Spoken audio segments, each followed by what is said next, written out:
Hey, what's up, y'all? Thanks for being so patient. Thanks, everybody. This is such an amazing event. I'm sorry that I haven't gone to Hack.lu before, and Luxembourg is pretty dope. So I'm going to remember that when I go back home and make sure I tell more folks where I'm from, which is New York, to come here and check out this event. It's rare because I work with an event called IFF, and I always tell people IFF is an event where everyone is so smart that the participants could be speakers. But here, I think it's literally true. So it's like everyone almost is a speaker and everyone's got so much to share. I learned so much from everyone. Okay, let's go. My talk is encrypt, organize, and resist digital safety for politically vulnerable organizations and civil society. And I'll start. Let's go. Okay. I'm going to make the slides available. I'm just going to tweet them out. But it's a pretty chill Creative Commons license. So you can go nuts with that. Okay. Who are you listening to? I'm a hacker and a security researcher. I'm the director of digital safety at a group called Tactical Tech. I'll talk about that later. I'm an operational security trainer with a group called GJS. Talk about that later. And I'm an advisor to a bunch of folks. And I used to have a mad fellowships. But I'll talk to you. You could keep the slides. I used to be a data journalist at the New York Times many careers ago. And now I just do this full time. Okay, so. This is like my whole thing is about being super positive. And I remember this like Yoko Ono, John Lennon ad campaign called War is Over If You Want It. So like tomorrow, if nobody wanted to touch a gun, there'd be no gun violence. It's like that simple. Like we actually have control over it. And that seems a hard thing to imagine, but if you can get one person to agree and then two, maybe we can get a whole world where that is actually the next day. And if I didn't think like this, I wouldn't be able to do my work. Okay, cool. So I have a shirt. It says, "Don't be a rapist." I take my shirt off, right? It's a pretty simple request, and it works the same way. So don't be a rapist, right? Just like don't do it. It's just like war is over if you want it. As men, we actually control this crime. It's like a part of crime, like murder and theft, that we have 100% control over, and if we all just were decided not to be rapists, there would be no more rapists. So, like, let's do it, all right? Okay. This shirt was made, not by me. This shirt was made by a group called Equality Labs. Equality Labs is one of those politically vulnerable organizations who I'm honored and lucky enough to know. And they work against a caste system in India because they are, in the caste system, what's called the Dalits. Some people might call them untouchable. Right? And it completely affects your entire life because of your last name. And it, again, only exists in the minds of the people who live in a space. And if everyone wanted to change it, much like apartheid in South Africa, we could, like tomorrow, if we just said we do not agree with this.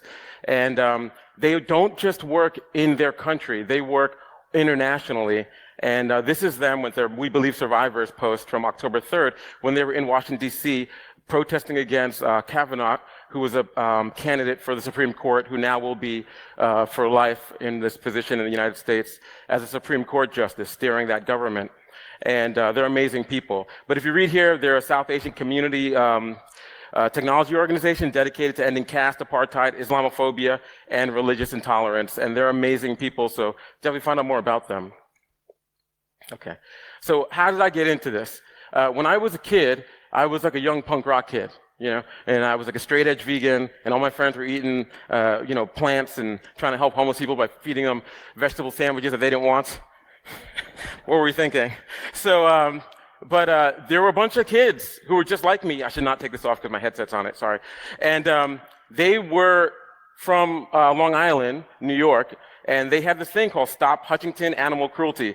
It wasn't like PETA or anything like that. They had a very specific request. Stop this one organization that was doing vivisection, which is like operating on monkeys and doing all kinds of crazy stuff. And they became known as the Shack 7 because, strangely enough, there were some charges put on them because they ran a website that anyone could post to. It was almost like a Reddit or Twitter, but mad long time ago. And in the United States, a particular law was designed just to catch them. And they were like, there's this one post on your website and you're responsible for this post. It's something that would never happen today. But we all thought, hey, they're going to give them a pat on the wrist. They're just a bunch of white suburban kids who like to eat tofu. What's going on over there? I want to do that. What's on that screen? I want to see what's on that screen. Nope? Okay. Wake those guys up. You can sit in the back and do your work. I love doing my work. I'm in the back of your presentations doing my work, but I don't sit up front and do work and talk. You could talk or you could do work. Can't do both, all right? I'm calling you out, yo. Excuse me. Thank you. Okay, so my friend Andy over here, he got 3 years in prison. And each down the line, you'll see 4.5 years, 5 years, 3 years, 4 years, 1 year in prison. Each of these totally young, totally idealistic suburban kids. And it wasn't a normal prison. They put them in something called a CMU, Communication Management Unit, where we moved far away from us, where we couldn't get them books, we couldn't get them letters. There was this idea at the time, because it was around the time of 9/11, and we're all going after Osama bin Laden in the United States, that these CMUs were completely civil rights and racist thing because there was only Muslim prisoners. So to fight that, they did this thing called balancing, where they started putting these kids in those places to say, look, that guy's not Muslim, she's not Muslim, all right? And it's when I learned this very simple fact.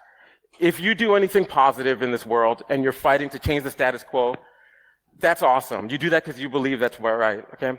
But there are people in a position of power, in the seats of money, and they do not want those things changed. When we have one of those small wins, they have a small loss. And when we have one of those crazy headline-grabbing days where we have a huge win, they have an insanely huge loss. And they're not used to losing. When you become a thorn in their side, they remember you because they made these rules, and this isn't a game where they can lose. So that day needs to never happen again. And that's when I committed my work as a hacker to helping these kids and folks like them so that doesn't happen again. So sorry if I take it personal. It's not about you. Okay, so I worked for a group called GJS Security in the past, and they're a risk mitigation organization. So a lot of these risk mitigation threat intelligence organizations exist, but they're an actually pretty progressive one. And they most of the time worked with reporters. And they did hostile environment emergency first aid. So when you get this HEFAT training, that's what that stands for, it's about because you're going to a hurricane or because you're going to a war zone, because you're going into a riot, you need to know what to do to stay alive, to do your good job and get home safe. You need to know how to keep people to your left and right alive if they fall, because no one else is going to do it. Because that press helmet and that press bag and all those badges don't do anything anymore. It doesn't work anymore, right? And I know personally many journalists who are not alive right now, and this kind of work keeps them alive. So what GJS started doing was moving from just physical security stuff to emotional, psychological stuff, and that was revolutionary at the time. And then they added a digital component, and that's one of the things that I started helping them with when I joined their group, which is creating a hostile environment for your technology. So instead of saying, hey, reporter, you should use Signal, it's like, hey, reporter, this is not a do no harm environment. You signed off on this, like your phone is being attacked. This is what it looks like. This is what it looks like when this is a laptop that's fine. This laptop is crawling with malware. It's a different thing when you can see it. It's a different thing when you know why you're putting a sticker on your camera because you see another screen of that camera, right? And that's what GJS was doing for folks, which I really appreciated. Currently, I'm the Director of Digital Safety and Privacy for Tactical Technology Collective. They're an NGO that works internationally, but centered out of Berlin, Germany. And yeah, it's an honor to be there. I've been there since February, and I'm doing amazing work with people who I look up to and idolize every day. Please look into the work they do, which includes not teaching people how to encrypt their emails or send messages under suspicious authoritarian eyes, but really just rethinking how we work and what our digital rights are. And most importantly, explaining to people that everything we use in technology has another side to it. We're all curious people, and we tend to see those sides, but a lot of our friends and family and people in this world don't realize that there could be a negative use for Facebook, right?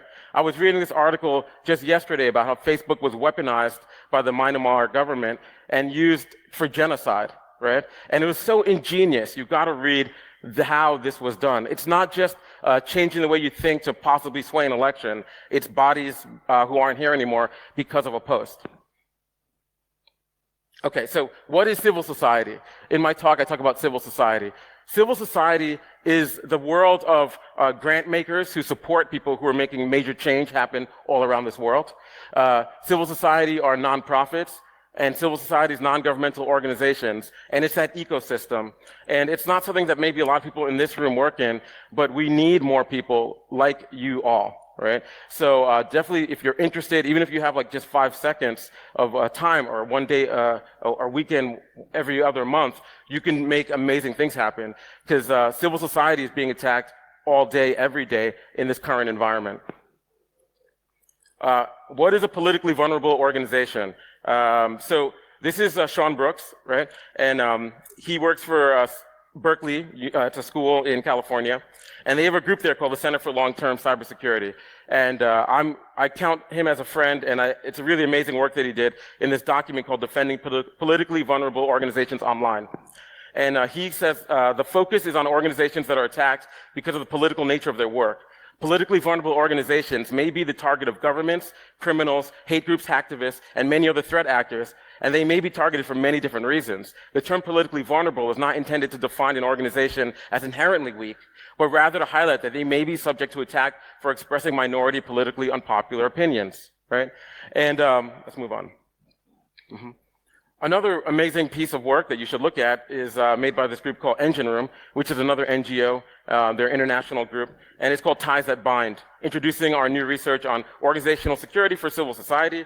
And it talks about, basically they say in 2018, civil society is almost entirely reliant on technology, and that's true. And it goes through the fact that not only are these groups doing so many changes and responsible for so many wins, but they're now targeted on a level like never before. And at that same time, they're completely now technology reliant. So it becomes super easy to take them out. I'm an advisor to the Internet Freedom Festival, which is a meeting that happens in Valencia. We currently have an open call for submissions if anyone's interested, but definitely go to the website and learn more about this group.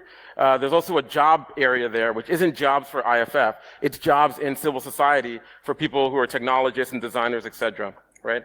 I'm an advisor to a group called the Open Technology Fund, which funds people's work. If you had an idea that's going to help people outside the United States do good work, it's going to fight surveillance, they will give you a check to do your work, no strings attached. All you have to do is fill out a web form and hope that your submission gets accepted. And it's a rolling submission process. And there's many different places, from a red team lab to events under a community that you could apply for. So please do that. Because I live in the United States and I'm a person of color, or more importantly, I would just say a black person, technology is something that tends to happen to me and people who look like me. So I work with the National Association of Criminal Defense Lawyers, assisting them because a lot of times you'll get what's called in the United States a public defender. It's a free lawyer to advise you in your case. And you might have a very simple case that involves technology, and it's like, look, we know that you're in this place because of your IP address, and it's not actually concrete true, but your lawyer doesn't know that. Right? They don't know about VPNs. They don't know about proxies. They don't know about how that's not actually concrete, or open Wi-Fi and someone else could be using your network and things like that. And just by advising someone with 20 minutes of your time could be the difference between someone serving time in jail or having their freedom, right? And then I work with a group called Human Rights Foundation, which is a conference in Oslo, Norway every year called the Oslo Freedom Forum. Please look at some of their videos on YouTube. It's really amazing stuff. It's kind of like TED for dissidents and human rights defenders who will tell you their stories, and I'm honored to be able to assist them with their digital stuff. So I worked with a group in the United States called Color of Change. Color of Change is a group that after Katrina, which was a huge kind of act of God, natural disaster, hurricane that affected predominantly African Americans or black folks in America, this organization was founded to make sure nothing like that happens again, and that we actually had some agency and used our networks to control things. So it's not just the government helping us, that we can help ourselves. And please learn more about Color of Change. I was a Color of Change for 10 months, and I changed the trajectory of that organization. That's what my talk is about. How to change the trajectory of these like different kinds of groups. Whether it's 5 people who meet in a living room, or a group like Color of Change, which has like offices in like 5 different states and major cities inside the United States, right? They are just the same equal level of vulnerability because of their lack of understanding of the world that we take for granted, okay? I'm also worked with a group called the Movement for Black Lives, which is an umbrella organization of 60 different groups, including Black Lives Matter, which is probably one of the most well-known of the 60. But each one is very different, fighting against police violence and issues that face black folks inside the US. And again, like, what happened with us is, there are certain groups that we might say or be heroes in our minds, like let's say Anonymous or other hacktivist groups. But hacktivists don't always have the nuanced political, socioeconomic thinking to understand like who's a friend and who's a foe. And once you launch an op against an organization, you can't unlaunch it, right? So, for example, Black Lives Matter had a DDoS attack that took down their website for 3 days. And had it not been for a group in civil society that does tech work called Equality out of Canada, the site would probably be down to this day because they did not know what to do and how to stop it. And it was like, through just using their product Deflect, which is easy to use and super cheap, the website stood back up and stood up to an insane DDoS attack, which is not my talk to give, right? So organizational security is different from individual security because an organization cannot install Signal. It does not have a phone or a human body. I know that's radical thinking, but it's like, can we just install Signal? No, you don't have a pocket, you're an organization, right? So whether it's 4 people in the kitchen who are fighting for environmental rights, or whether it's like, a huge organization with keys to an office, there is no pocket with a phone in there, right? Yeah, I know it's crazy. So to safeguard them, I've designed a framework that's always worked for me, and I believe it could work with you, and that's the subject of my talk, okay? This is the framework here, and I'll try to get to each of these points as quickly as I can before I run out of time. But if I don't, this is the most important slide, right? So, yeah, okay. Now I'm just going to try to go through each of these points, which is like physical, psychological, safety, security policy, incident response plan checklist, data retention policy, weakest link mitigation strategy, and change offboarding, onboarding, which is the most important one. But then the idea that you actually test the organization by creating a once a year, if they have a tolerance for that, twice a year, if they have a tolerance for that, 4 times a year, once a quarter, actual simulation, right? You get a literal shoebox with paper in it, they put their hand in, and they pull out, okay, well, today's the day we have a DDoS attack, or, today's the day that nobody's phone works, or we found out whatever, that the number one tool we use for our stuff has been compromised, right? So like imagine, you have a server that's relying on libSSH, and then you find out in an email at 2 in the morning that it's been compromised. How would you come up, what would you do? If you've done it before in a simulation, at least you're a little bit more prepared for when that reality hits. And, make sure that the WC doesn't have a queue to it, because it's going to be filled with people running back and forth. Keep the coffee brewing, okay? Okay, so physical, psychological stuff. I don't know. I'll try to go through this quickly because I know what this stuff is, but maybe you don't. Proof of life is this concept that there's information that is not available on the internet that is proof that you're alive.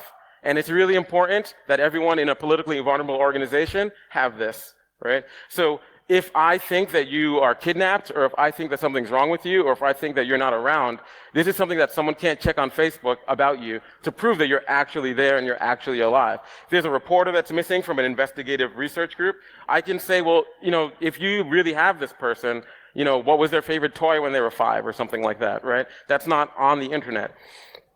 This idea of daily check-ins is a very physical security idea, but it's really important before we do our work because, Tactical Tech has a body of work that's about holistic security. It's actually titled Holistic Security, and it explains that security doesn't exist in a vacuum.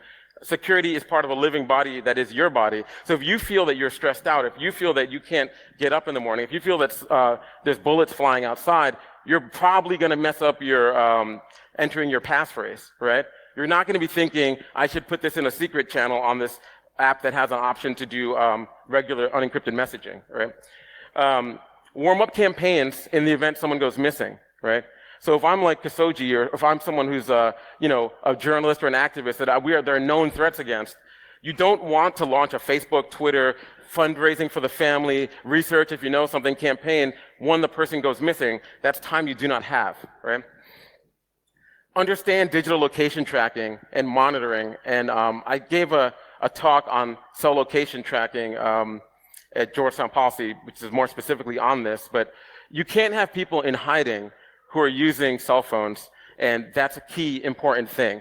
And in fact, most technology that you give them must be cycled out. And if you can't have a courier or someone work with them, they cannot have technology.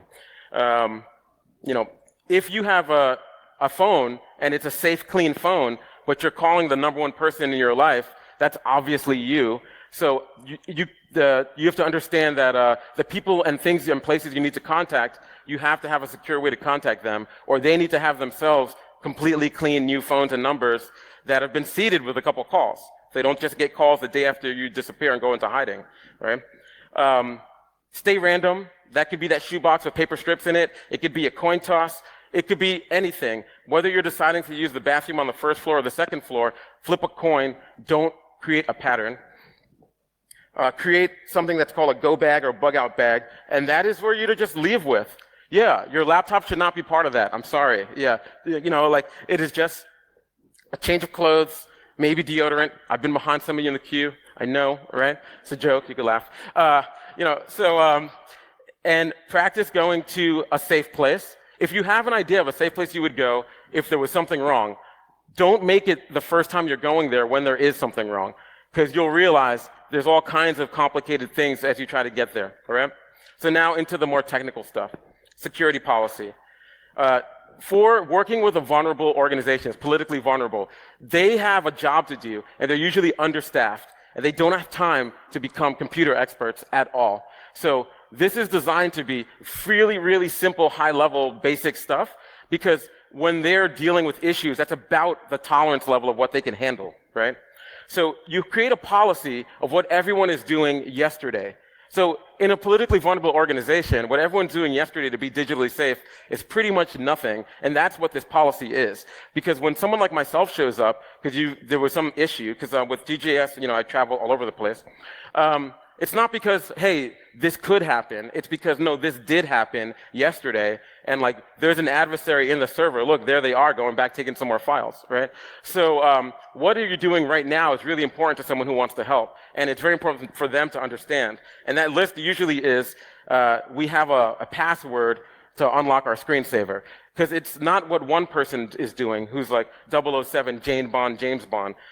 It's what everyone is doing with 95 to 100% compliance. And then that list becomes really, really small. When that list is long, something is wrong or somebody is lying.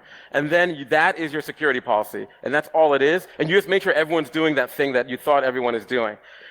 Once you get there, you maybe add one extra thing, like use Signal, all right?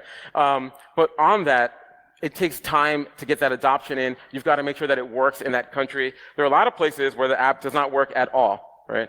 For various different reasons. Whether it's like people have a cultural reason where they're focused on outside of using it. Like if you're working with people who are using Telegram, psychologically, they have a concept that Signal's not safe for them. You can't give it to them, right? And other places, like if you were in Iran, where services don't exist and there's no Google Play Store, right? You can't use a product that has a Google dependency. So it doesn't work, right? Find out the norms and practices that everyone are following by following them around, which means you have to go to the place. You cannot help a politically vulnerable organization from an air-conditioned room. If there's a Starbucks logo in the trash can, you're in the wrong place, right? So you've got to be where they are, all right? So if they're on the equator, you got to go to the equator. If they're sitting in a boardroom in the Balkans, you got to be in a boardroom in the Balkans. That's the only way to properly help, because everything works from the best seat in the world, right? So nothing works when you're actually there with them, right? I was doing work in Africa, and I was like, oh, this is awesome. Just do this, just do that. Oh, wait, these Tor nodes too far away. Oh, this thing doesn't work. Oh, I thought you were kidding, but you're right. You're running Windows XP on a pirated machine that you share with your family members, and you are one of the best journalists in this area, or you are someone who's very politically active in this area.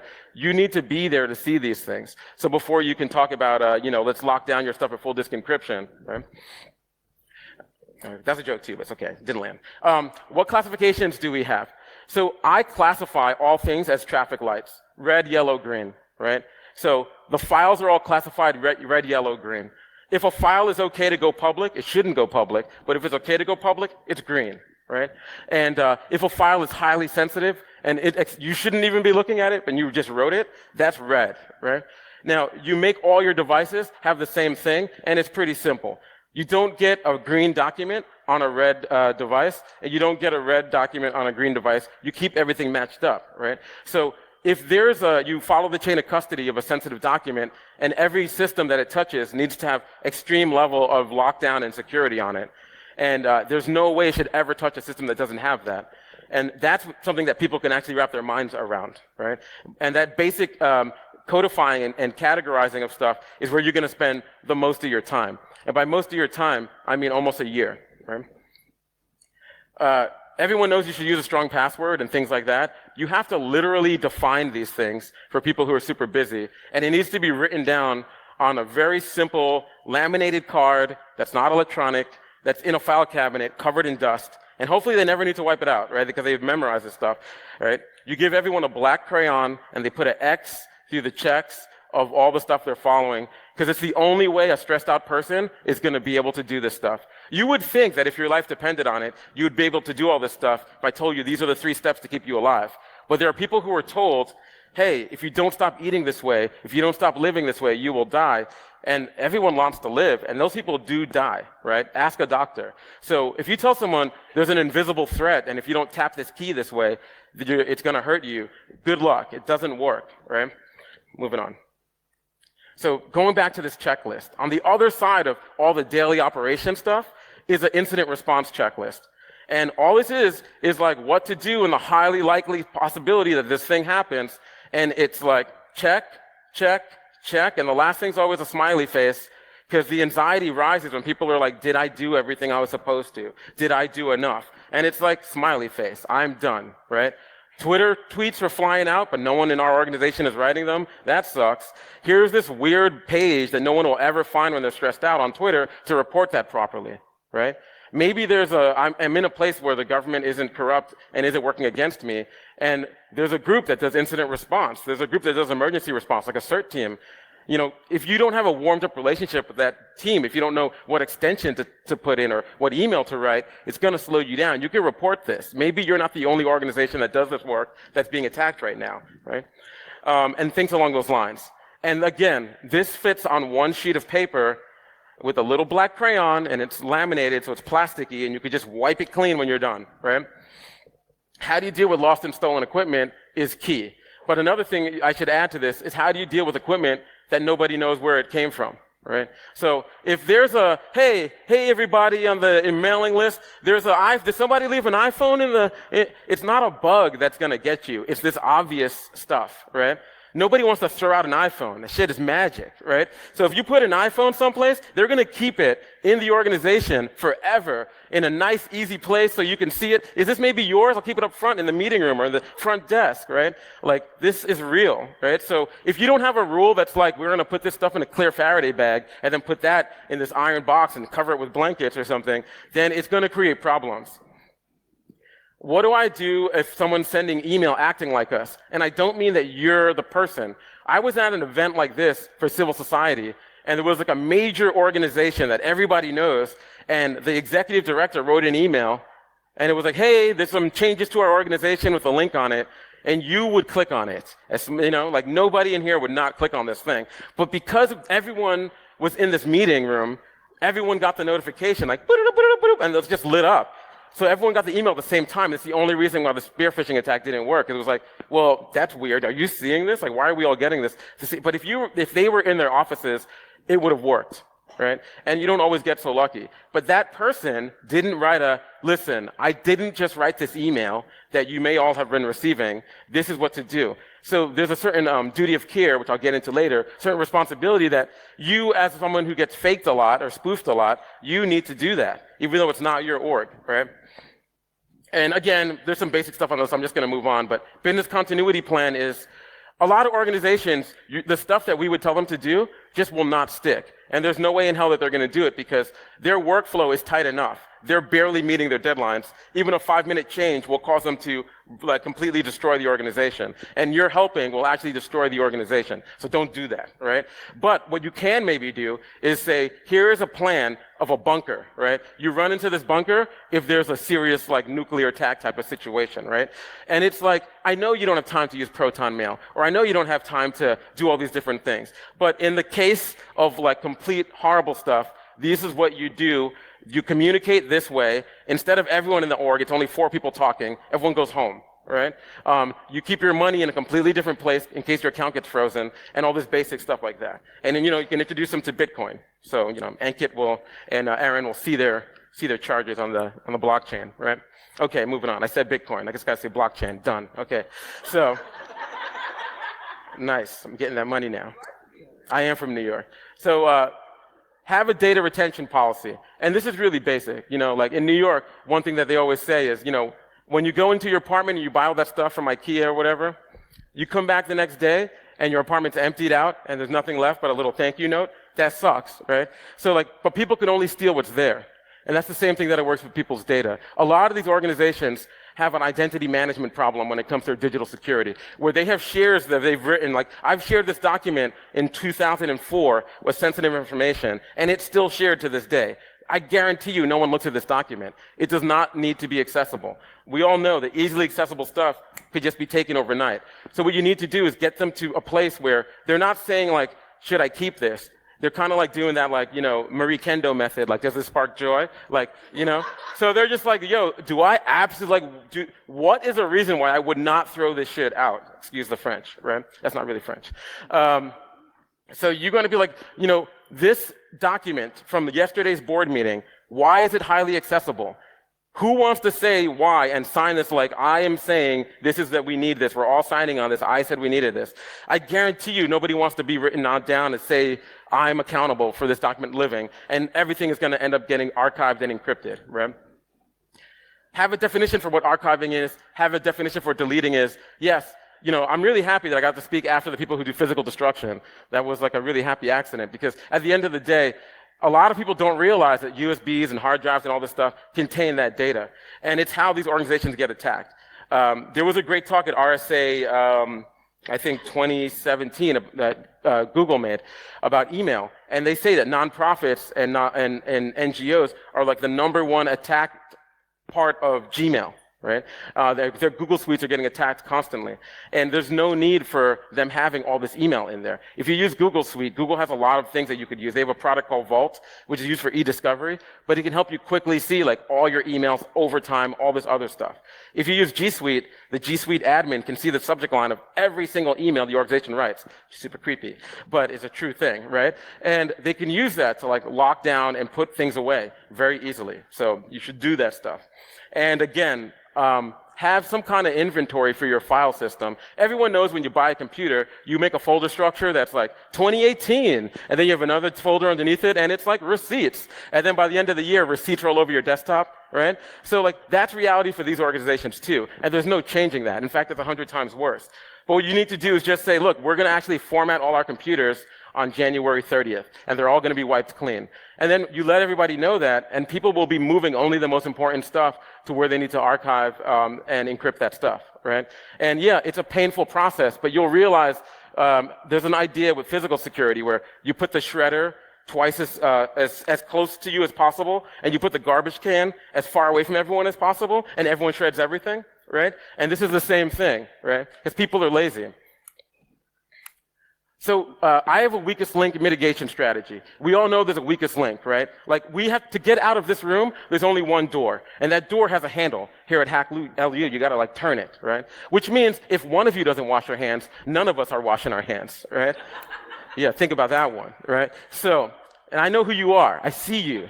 Wash them, please, okay?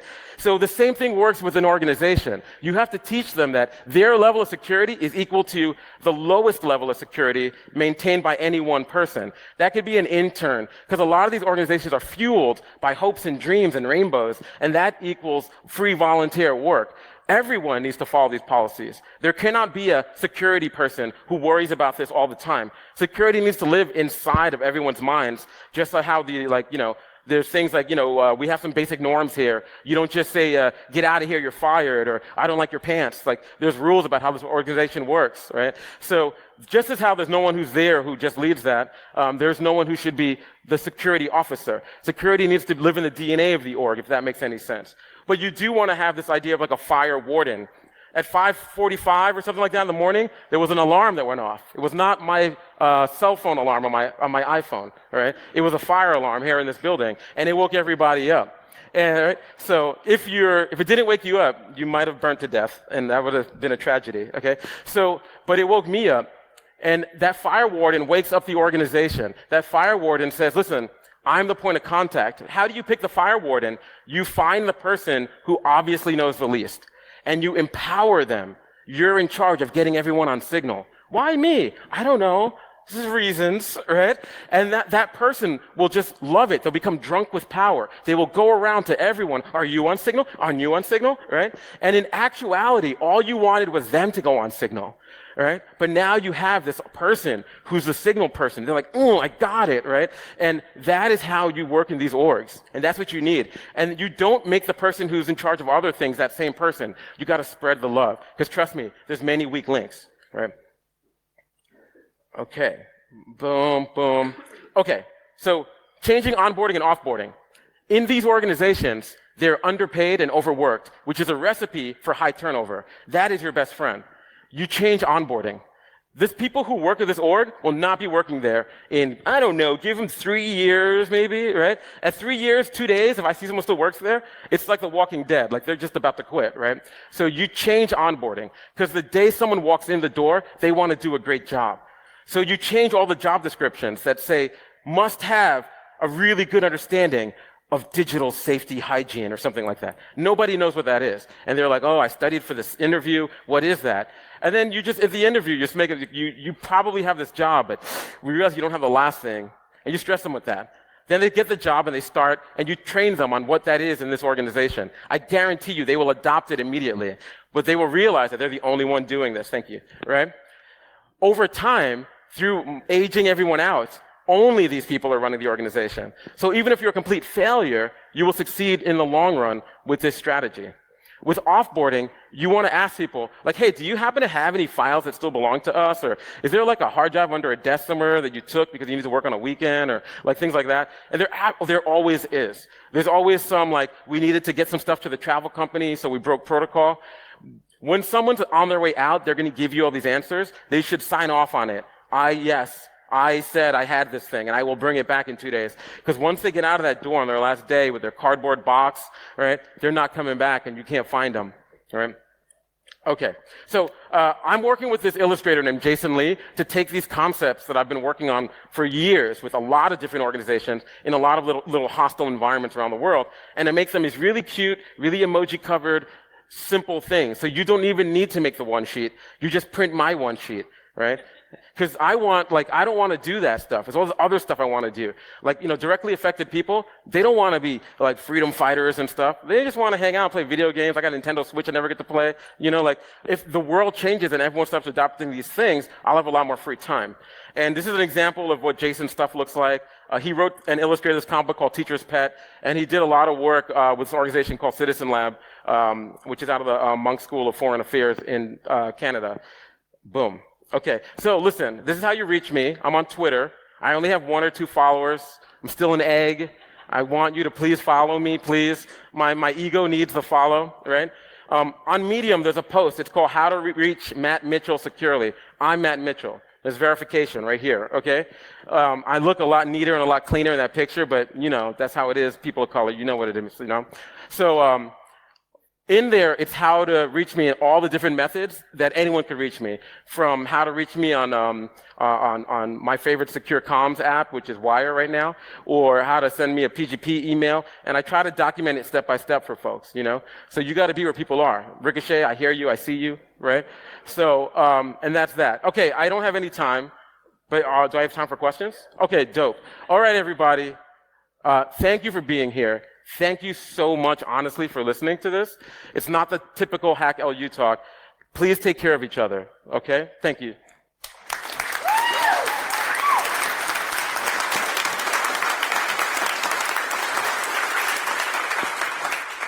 Questions? Thank you so much for your talk. You're making the world a better place. Thank you so much. Yeah, thank you. You can too. Yes, that was my question. So you said earlier, if I have only 5 minutes, every 2 months, what do I do? Yeah, so I was remixing these slides to this minute because there was no way I could fit it in this time, I apologize for those of you who, English is not like your first language and I'm talking like a New Yorker. I apologize. So there's a group called Security Without Borders started by this hacker formerly known as Nex, N-E-X, whose name is Claudio. And Security Without Borders has a mailing list, and they have a website, and they're designed for you to do this. But what it basically boils down to, I would tell you, is you do not start by going to the front lines. That is not good for, my therapist is like, whoo, slow down, right? So don't start there, trust me. You want to start like in your flat. Maybe there's other flats around you. So I remember my friend Annabelle had asked me this question too. You put a flyer up on everyone's door. I'm going to be talking about how to keep your bank account from getting hacked, which is obviously not what you're talking about, but that's what people understand this as, right? Meet me outside in the park. I guarantee you no one will arrive. Do not take it personally, right? So you just continue to do it, and the first 3 months, you'll be by yourself with some birds you're feeding. But on the 4th month, one person will show up. And they'll be like, how do I do it? And you teach them about two-factor and strengthening their password. But then on the 5th month, more people show up. And then someone says, hey, by the way, I have a cousin who lives in Syria who might need something like this. Boom. And that's how it happens through human relations. Everyone in this room knows someone who self-identifies as an activist. It might be someone who's just writing emails to the prime minister that get deleted immediately from the inbox, right? But that is who that person is. And through that random spear, you're going to find through trust, right? Which is the only currency in this game. You're going to find that person, right? So, and through those people, like I get contacted every day through these people. And it's horrible though, because people just literally call me on unencrypted lines and stuff, but I just usher them off as quick as possible. But through that trust, like you'll get people reaching out to you all the time. Like I work with a lot of people who are involved in the US Me Too movement just randomly because I helped one person. And, through your ability to keep your mouth shut as well. If you're like, oh man, yesterday I was working with these people from this part of the world, like you're never going to get work again. It's going to get back to them. All right. So I hope that's a good answer. Yeah. Next. More questions? Where I got my hat, maybe? No, no questions? No questions cool. about that. Mateo mentioned tactical tech. For those of you that are in Luxembourg, at the student fair in Luxembourg next month, we will be having the Glass Room, which is a project by Tactical Tech. So if you're here, come along and see that. Their work is great. We've already done it here in Luxembourg for schools and things. So it's a couple of weeks. People in Luxembourg know where that is. You know what it is, Lux. Go see the Glass Room experience. It's amazing. It's like Black Mirror, but real. And yeah, a lot of people, they're like, yo, I was just watching that Netflix. It was crazy. And I'm like, that's based on a real thing, right? So that is hard research, but for the public. And it's kind of what Tactical Tech does.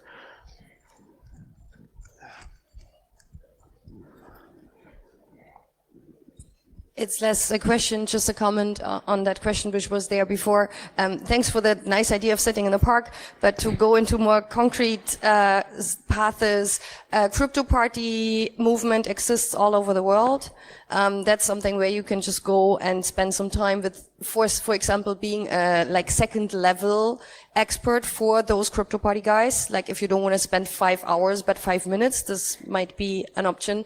And then all the organizations you would find all around you, starting at hackerspaces and ending at all these NGOs you were saying. Thank you. Thank you, Sval. Thank you so much. Yeah, cryptoparty.in. It's a website where you can find crypto parties. They were designed by Asher Wolf, who's a woman for Australia, made the first crypto party ever. Crypto means cryptography, not cryptocurrency. Sorry, New York bros.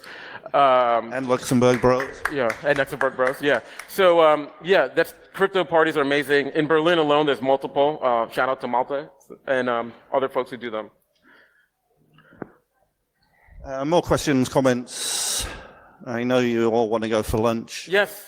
But no, we're not going for lunch yet. Sorry. And get close on those tables for lunch, Empathize please. with the hungry. Yeah. Hi, hey, where did you get your hat? Yo, let me tell you. I live in Harlem, and I just walk down the street, and people have insane, ridiculous style. But in here, it's just too much. So I just got the worst thing I could find. But now I see it on Amazon for like $7 from China, because that's the world we're in. But I was first. So you got it here. Okay. Thank you, bro. I needed that, yo. All right. I think they can eat now, right? Yeah, you can eat now, but sit close to people, please. Yeah. So, hackers, help people, please. Okay.